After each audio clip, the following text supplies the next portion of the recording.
going on, everybody? And thanks for tuning back in to another episode of Florida Prison Talk.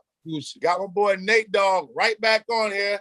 I appreciate all the love in the comments. This is one of them interviews where 99.9% of the comments was positive, didn't have to remove any. We appreciate the love.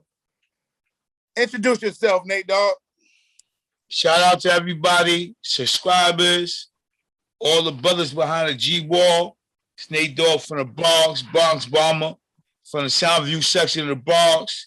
Not to misconstrue with me being from Soundview Projects. I'm not from Soundview Projects. I'm from the Soundview section of the Bronx. So if you happen to watch my first video, you know that I happened to shout out Pistol Pete. Pistol Pete is one of my homies. He's one of my big homies that brought me home. And just to misconstrue, so people don't misconstrue, I went to 123 junior high school with him. If you know, that's on Stratford Avenue. And I also went to Stevenson High School with him. So anybody that's from that section of the Bronx, you know that the shit I'm not capping, it is what it is. Gotcha. Hey, Nate Dawg, can you keep the phone steady or can you lean it on something? I'm laying on my bed, so I'm not. Okay, I got you. No more. I'm gonna try to keep it steady here. I bet. Okay, so you said so how old was you when you met Pistol Pete? Oh, well, we actually met up in junior high school. We was in junior high school together. You know what I mean? He happened to be probably like a year or two younger than me. So we probably was like in 6th, 7th grade together. Because junior high school 123 starts in 7th grade. Actually, we did 7th and 8th grade together. And then, you know, it had 9th grade in it, but a lot of people chose to go to Stevenson for the 9th grade for high school. But junior high school 123 had 7th, 8th, and 9th in it. Got you. Hold on, let's pause. Back in my time, I don't know now. You know what I mean? But back in my days, it had 7th, 9th grade. And what kind of person was Pistol Pete?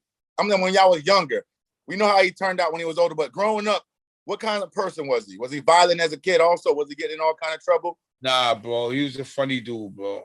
You know what I'm saying? Everybody got along with him. But he wasn't a bully. You know what I mean? But he ain't say no shit.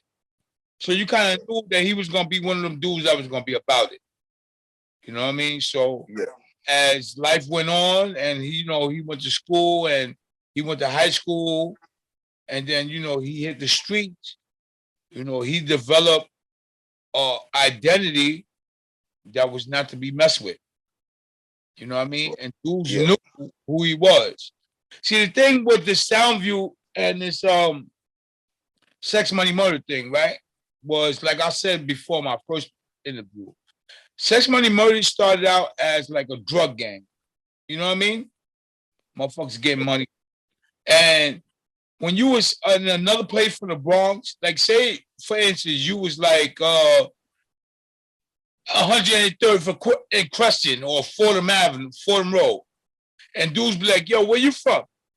All you had to do was say, I'm about that sex, money, murder. I'd say I was from Soundview. All you had to do was say, I'm about that sex, money, murder. And they automatically knew you from Soundview. Because Pete established himself. He planted that in the ground where sex, money, murder was known all over the Bronx. You know what I mean? Yes. It's just that it ended up becoming later on, it became a blood hood. So then it really branched off. You know what I mean? Now sex, money, murder is like statewide. You know what I mean? It's all over. Albany, it's all over the place. I've been down south and other places and all type of shit, and you hear brothers claiming sex, money, murder. You know what I mean? But they always pay homage for Pete because they know the history. And where did he turn blood at? On Rikers Island. Okay, turn blood on. So he was the first one from that area to turn blood? Okay, from my understanding, I don't really know how the whole situation came together. But just like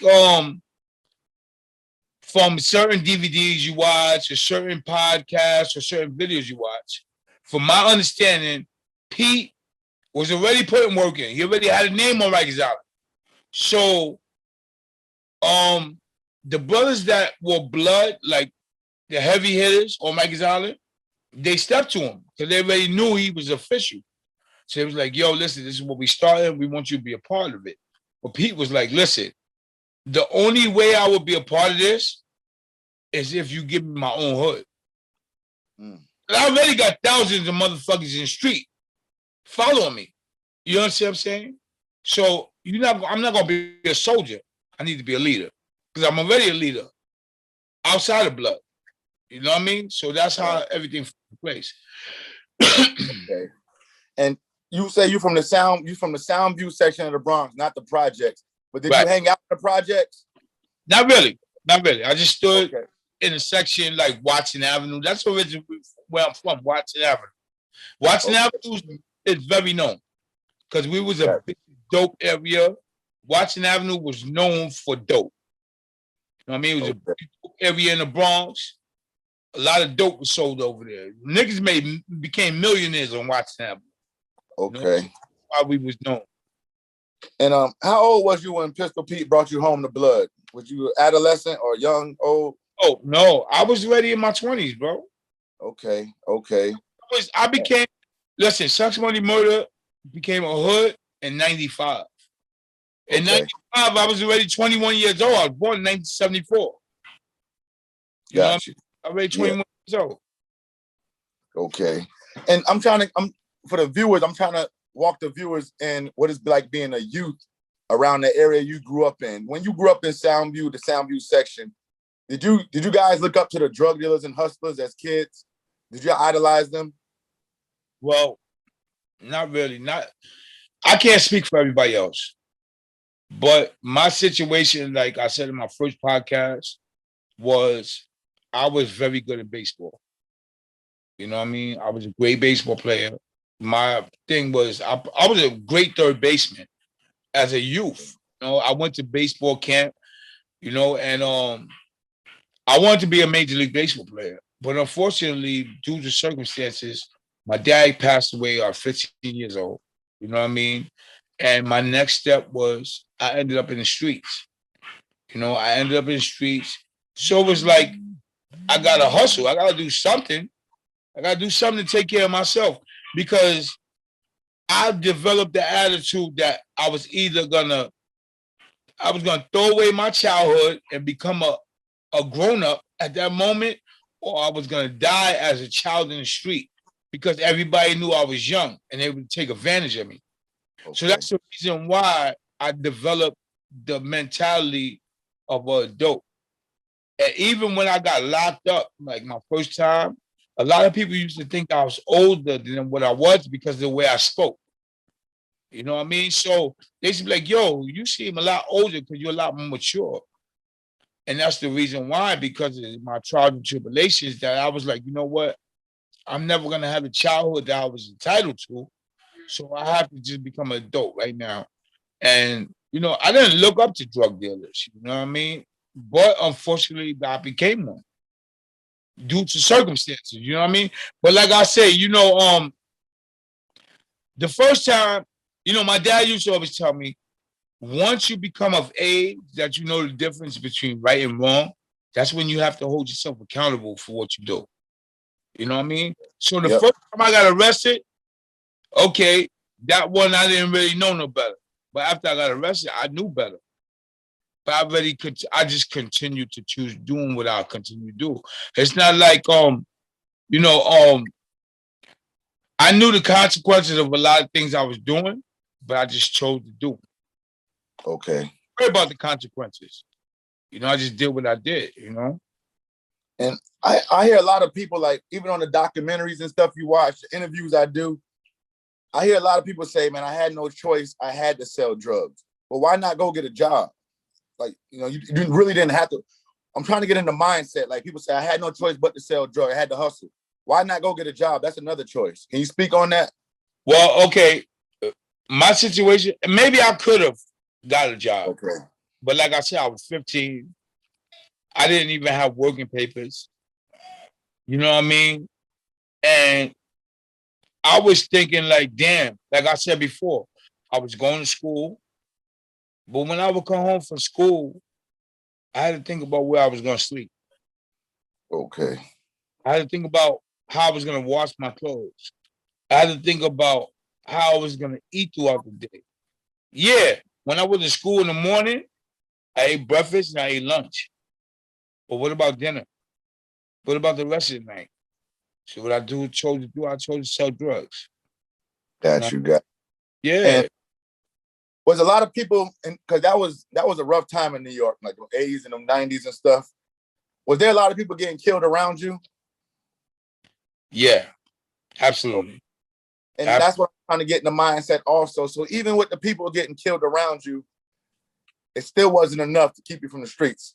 No, because at that point, let me tell you something. I'm gonna be honest with you. My father was my best friend. Okay. And when my father first passed away, I don't tell a lot of people this. I tried to commit suicide. You know, I didn't even know what was in a medicine cabinet. I just know that when I got the news that he passed away, I went in the medicine cabinet and I took a bunch of pills that was in there. I ended up in the hospital. You know what I mean? Because I overdosed and I fucking passed out. I fell out. But I was already had the mindset that I didn't care what happened to me. You know what I'm saying? I wasn't scared of a lot of things. Whatever happened, happened because I didn't have nobody. Which I did have my family. My family was there, but I developed the attitude that I'm gonna do what I want. Okay. Tell me what to do. You know what I mean? I'm grown. I'm taking care of myself. I'm gonna do what I want, and that's everything fell into place. You know. Okay, and with the way, because I know when I was living in New York and when I was in the projects, I knew when dudes coming home from prison. I see dudes come home from prison every day. Where you lived at, did you see a lot of dudes coming home from Rikers Island? Did you see a lot of dudes coming home from upstate? Well, just a few of my friends. Okay, but you know, the crazy thing about that situation is that the brothers that I knew when they went to Rikers Island, when they came home. It was like we heard so many stories about Rikers Island. Now we talking about the 80s. I'm still like 14, 15 years old. You know what I mean? It was like, yo, you're a survivor. Like you're one of the toughest motherfuckers I know. That you did 6 months in Rikers Island and you didn't get raped, you didn't get cut. You know what I'm saying? So we idolize that. So you know, it's kind of like you prep somebody to go to prison. You know what I mean? Right. And it's funny that you said that because you did a podcast where I had commented in the comment section, and the brother said, well, what about Arthur Kill Correctional Facility? Right. I said, yo, it's crazy. Because I was at Arthur Kill for 4 years, right? And I used to tell brothers while I was there, this is the worst prison to send a young brother that's just coming upstate. You know why? Because you had a lot of, first of all, Arthur Kill was like an honor jail, okay? Okay. A lot of lifers was in there, but that's because, you know, their classification dropped and they was at the next stop. Like your brother said in his podcast, they was at third base. The next step is home plate. You know what I mean? Yeah. There was nothing really going on in that facility. In 4 years, I didn't see one cut in that jail. Wow. Why I said that's one of the worst places to send somebody, because here it goes. You get a young brother, right? He commits a crime. He goes to jail. Arthur Kill is his first correctional facility, right? So now, when he first gets there, he's a little nervous. Everybody's a little reluctant when they go to prison. So when he first gets there, he may be walking a tight line. Once he sees a month go by, and he's like, yo, ain't nothing really going on here. Now his pants is sagging. He got a little bop in his step. You know what I'm saying? And you like, damn, where the fuck this come from? He was walking a tight line when he first got here. Now he got a little bop. You know what I mean? You know, he got the little tough walk. And I'm like, oh, I used to look at these young brothers. And I used to say, oh, this is crazy. Yeah. What happens is they don't learn nothing there. So what happens is when they go home, they think that's what jail's about. So now they go home and they sell drugs again. So now the second time around, right, when they come back upstate, they don't end up in a spot like Arthur Kill. They go somewhere with like Green Correctional Facility. Okay. And seeing motherfuckers get cut. And they say, whoa, this is a little different than motherfucking Arthur Kill. Once again, Easy, it's not enough for them to wake up. You know what I'm saying? So they go out and do the same thing. So now, when they come back the third time, they got life. Got you. And now their first spot is someplace like Clinton or Attica. And the first time they go to the yard, they see a brother get stabbed up in the yard and a brother get murdered. And you know what they say to themselves? I want to go the fuck home. But guess what? It's too late. Damn. That's deep, man.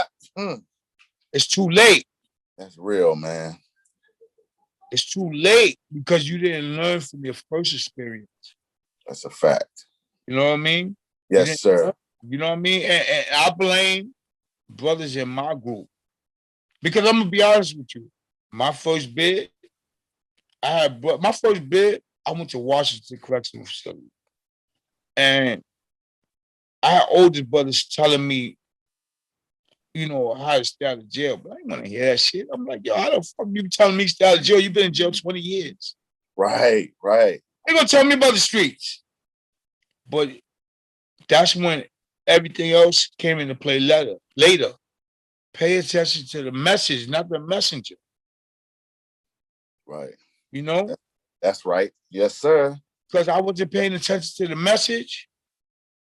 And the brother told me, you know what? He said, right now, you're 21 years old.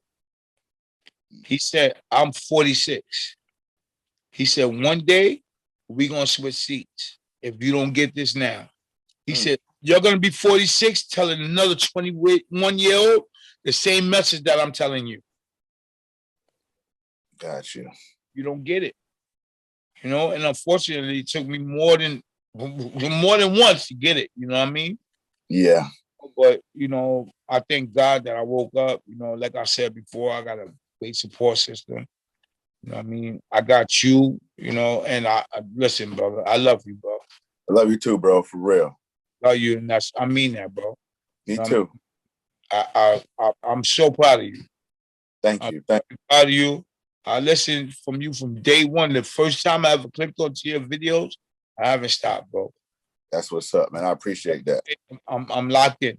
You know what I mean? Yeah. And I know your brother's proud of you. I know your brother's proud of you. You know what I mean? Yes, like I told you, anytime that you got that, you going through those hard times and those struggles, and you know you can't talk to Rob, you got my number. All right, bet. That's right. We talking. You call me. I mean that. All right. You got a brother in me, man. I mean that. I really appreciate that, Nate Dawg. From my heart, bro. You know? Yes, sir. And we're gonna I want to get into the Rikers Island for a little bit, man. I'm trying to get into the mindset of the youths. And I want to know if you got an answer for me for Rikers Island when you first started going there with all this cuttings and stuff that was going on. Why do you think that the kids were so angry back then, man? What made the mindset of these kids to cut each other and slash each other? Where did that come from? That's like a bunch of animals in a zoo. Well, I'm gonna be honest with you. It's just a dog-eat-dog world, bro. You know what I mean? Nobody goes to jail with the intentions of I'm gonna run around the building cutting a bunch of motherfuckers. You know what I mean? Unfortunately, you got too many alpha males in prison. Okay. Too many alpha males. Okay? And aside from the alpha males, even if you have a dorm full of 50 people, somebody's gonna want to be the alpha male in the house. Okay, gotcha. Even if there's no alpha males, what happens is when you put men together for 8, 9, 10 a year, 2 years at a time together, personalities are gonna clash. That's something that's been going on before time. That's been going on before time. That's right. That's right. That's right. So my grandfather was my best teacher. And if he would not passed away, I would have. No, I'm not gonna even say, because I was already going to jail even when he's still alive. But some of the jewels he dropped on me, if I would have just applied them, I wouldn't have went through half the shit I went through. You know what I mean? And the thing is, like he used to tell me, you're wasting your life. I know your military background. My brother did time in the military.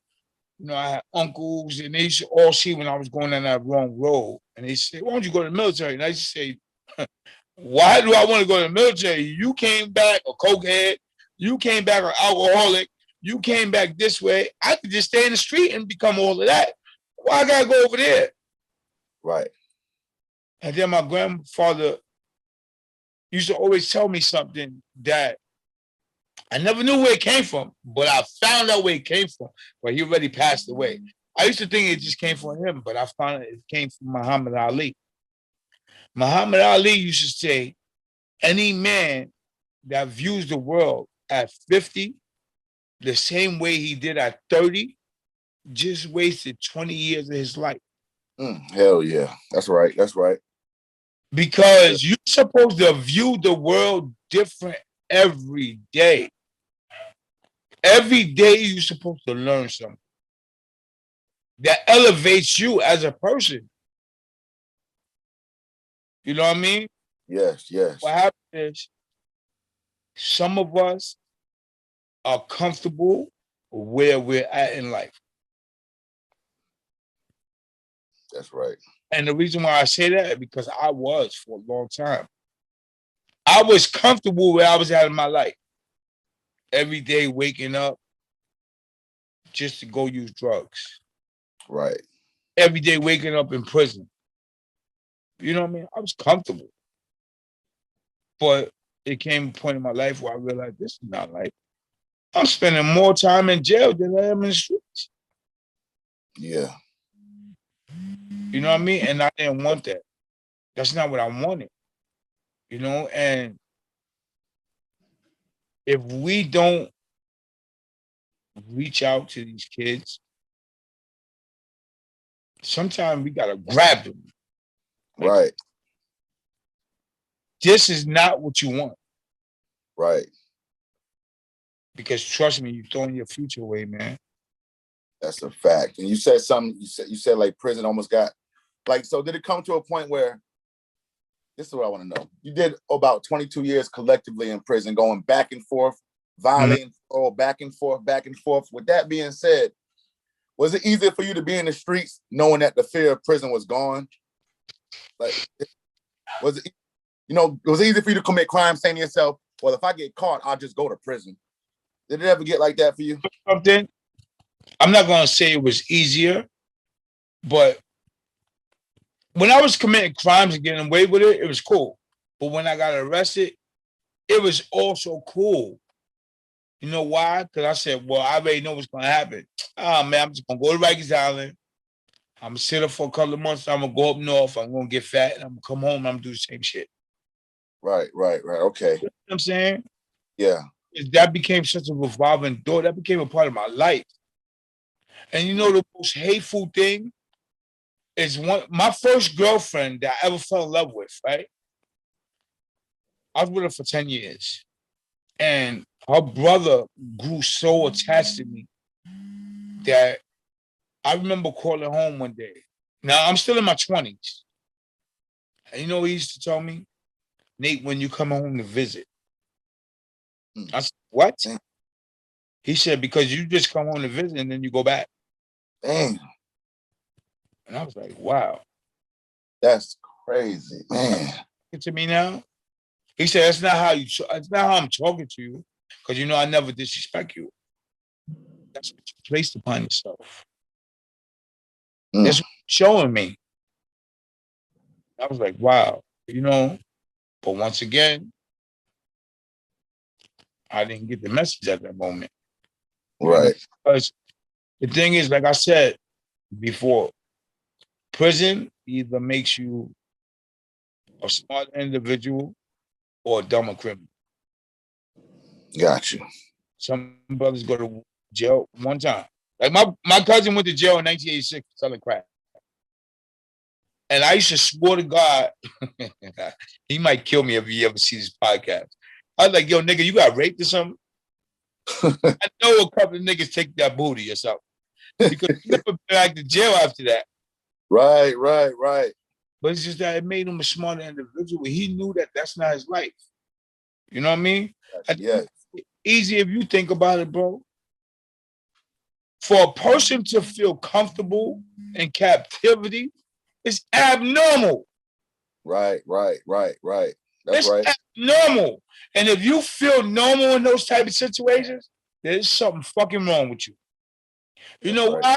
Because I just bought a pit bull puppy about 2 weeks ago. And guess what? When I put his ass in that fucking cage, that motherfucker starts crying. Right. That's not normal for him. Right. So why is this normal for us? That's right. And even though I understand we human and we learn how to adapt. You know what I mean? Because I remember one of my brothers said one day, yo, if you could compare yourself to any type of animal, what would you compare yourself to? And I always said a chameleon.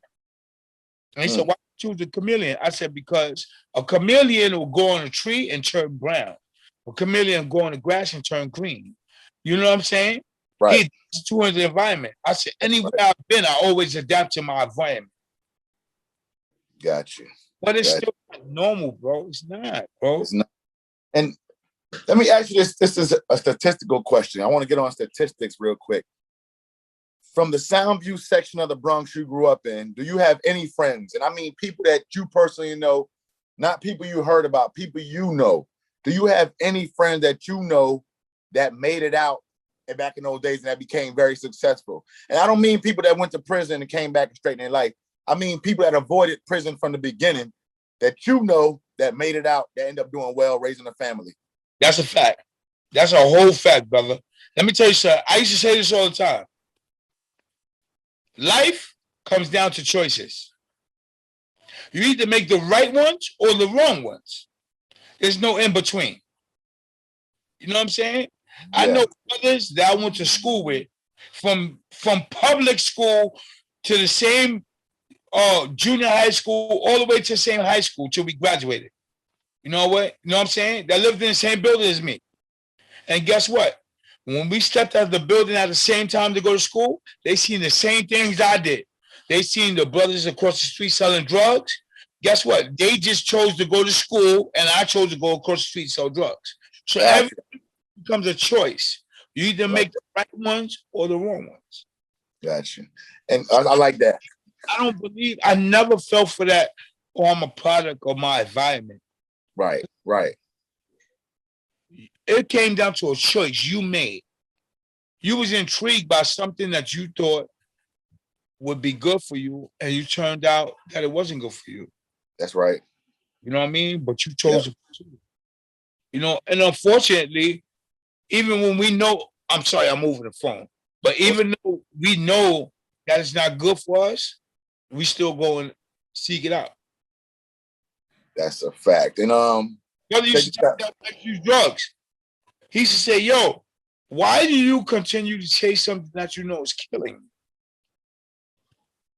Right. I mean, that's, you know what I mean? That's why we use drugs.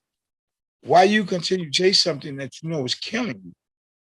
You know, and it's so fucked up that the mind of an addict is like this. I grew up in the times, I don't know if you ever heard of this. There was a time on Brook Avenue in the Bronx where they had a dope called Tango and Cash. Right? From my understanding, I wasn't getting high at this time. From my understanding, it was rat poison. You know what I mean?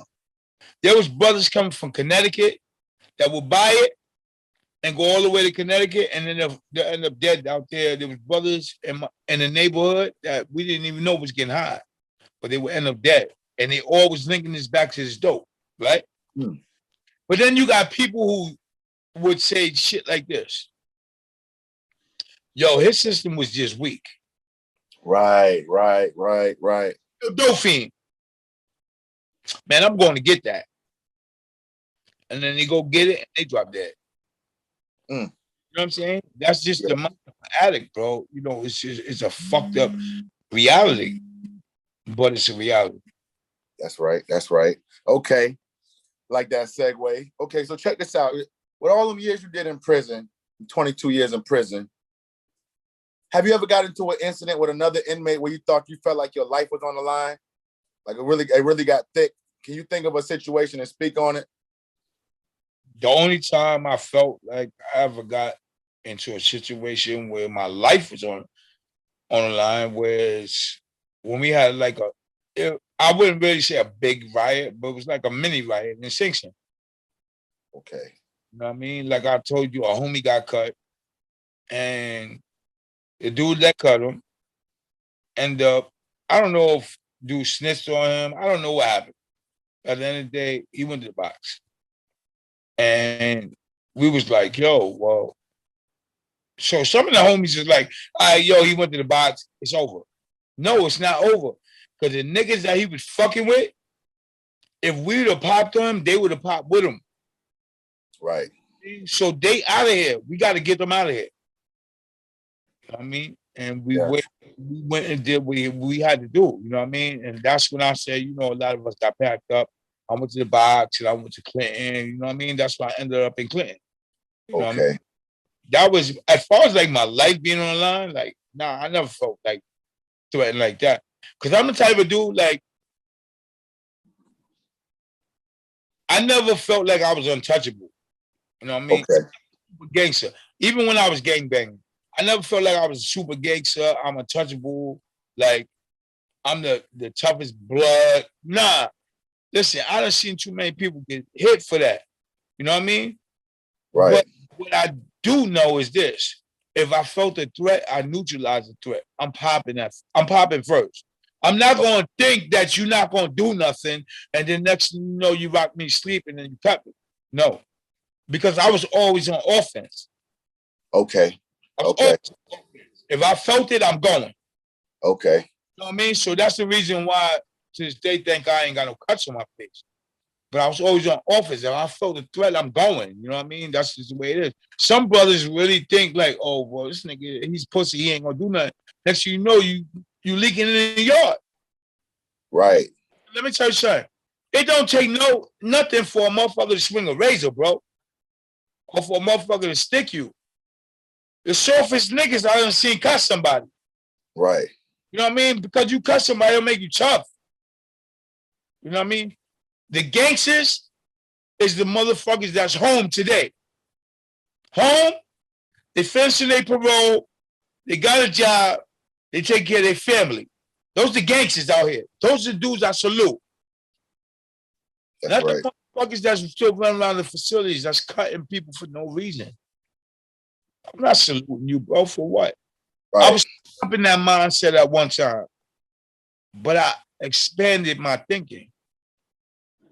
You know what I mean? And I realized, like, what is this really all about?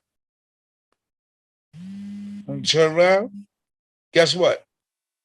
It's only blacks and Latinos. It's the one that's just getting cut, bro.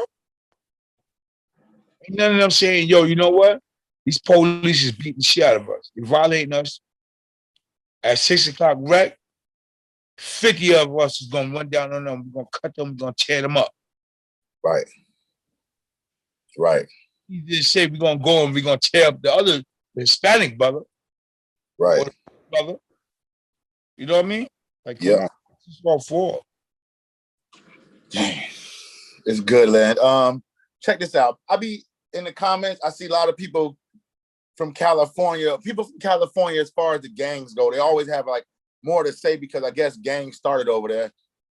But tell the viewers if you know this answer. Before the Bloods and Crips came, did New York have their own gangs? Well, they had like street gangs, You know what I mean? Right, like and little block gangs, shit like that, DDP. Well, they had a gang called Familia. I think that has something to do with Fat Joe or some shit like that, but I don't know. Okay. But I don't know. I never heard it starting in jail. I heard it starting in the street. Well, my thing is this. Cali has a problem with the fact that we started Bloods out here, right? Right. They feel that we should pay homage to them. If any one of us go to Cali, we need to check in with them. Bro, let me tell you something about New York, bro. New York, we trendsetters here, bro. Okay? We don't follow no motherfucking body. We took it. We put our own spin on it, and we made it ours. Simple. And they need to accept that. You know what I mean? We don't need to pay homage to nobody. Because they don't respect us, we don't respect them. Whatever. You understand what I'm saying? Like, whatever. Let it be what it is, bro. Right. You know what I mean? Like, whether OG Mac was sanctioned to start out here, that shit is over with, bro. You're talking over 20-something years ago, bro. That shit's over. Why is that still a conversation? It's too deep now. This shit is statewide. Bloods is 50 states deep. Right. You know what I mean? Like, what you gonna do? Try to come over here and stop it? Like, come on, bro. Fall back and let it go, bro. Let it be what it is, man. You know what I mean? I understand, like, we respect y'all, bro. We always respect y'all the motherland. But, bro, let it go. Like, let it go. Let go of politics. Right. Bro, but let it go. Yep. And I got two more questions before we close this one. Because this is like for the viewers. Do you remember, okay, as far as the prison system go, man, I know you was fighting and stuff like that. Do you remember the first time that a person put a knife in your hand, like, hold this?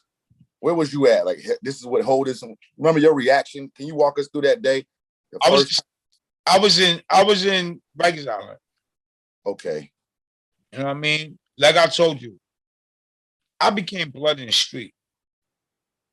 You know what I mean? So this whole war shit that was going on, that shit wasn't going on in my hood. Okay. You know what I mean? So when I pulled up on Rikers Island, it's like, yo, bro, listen, this is what's going on. You need to get yourself a strap, and it's gonna be what it is. You know what I mean? Like, I don't like to stir up shit because, you know, everybody got their own views of certain things. When you talk about their certain organizations, the dudes are firing shots. Whatever it was, what it was. You know Got you. But that's what it was. Okay. You know, this is what it is. We warming right now. You need to get strapped up. Got you. And this last question. Go ahead. One or two. Yeah. Okay. So that's what it was. And this is the last question I got to ask. With as far as Rikers Island go in the prison system, I'm trying to put the viewers in the mindset of somebody that's lived that life. With that being said, knowing how, after you went to Rikers Island for the first time, knowing how bad Rikers Island was, Easy, you got about that question because you froze for a second. Okay, my bad. Knowing when you first went to Rikers Island and you came home, knowing how bad Rikers Island is, knowing about all the stuff you went through there, knowing about all the cuttings and stabbings, when you come home, what would convince a person to commit a crime to go back to that environment? Well, I can't speak on what anybody else's mindset was, but like I said, I went to jail because of my situation that I was dealing with. You know, I dealt with homelessness, so I sold drugs. I went to jail. But you got to understand, while I was in jail, my situation didn't get better. So I came home back to the same thing. You know what I mean? Yeah. Got you. I came back home to homelessness. That's what I had to do. You know what I mean? I had to do what I had to do. And it's sad because there was a time that when I went to jail, I was actually felt content. Because I was like, you know what? They just gave me a 3 to 6. Guess what? I don't got to worry about nowhere to stay for the next 2 years. Wow, got you. Okay. You paused in. Hold on, answer this. There was times when I'm out cold as hell. The Hunts Point section of the Bronx. And if anybody knows about Hunts Point, they will tell you, you can see across the water and you see the boat. Right? And you see Rikers Island also. I'm going to be easy. I don't care how many negative comments I get right now. But you know what? I was in the streets. I was so fucked up that I used to look across and say, damn. I wish I was on Rikers Island eating the oatmeal right now. At least I have something in my stomach. Damn. That's how I really got. That's how I really got. That's real. And yes. Let me ask you this though. I was out freezing without a coat, without knowing where I was going to sleep at night. You know what I mean? Yeah. I really got. See, but a lot of brothers won't put that out there. That's right. You know what I mean? They only put how much thousands and millions of dollars that they made. Yeah. We break up. Guess what? When you lie to the people, at the end of the day, when you lie to the people, when you go to sleep at night, you still got to deal with what you really did. That's right. Let me ask you this last question, Nate, before we go. After doing all of that time, 22 years collectively, 21 years collectively, and you home now,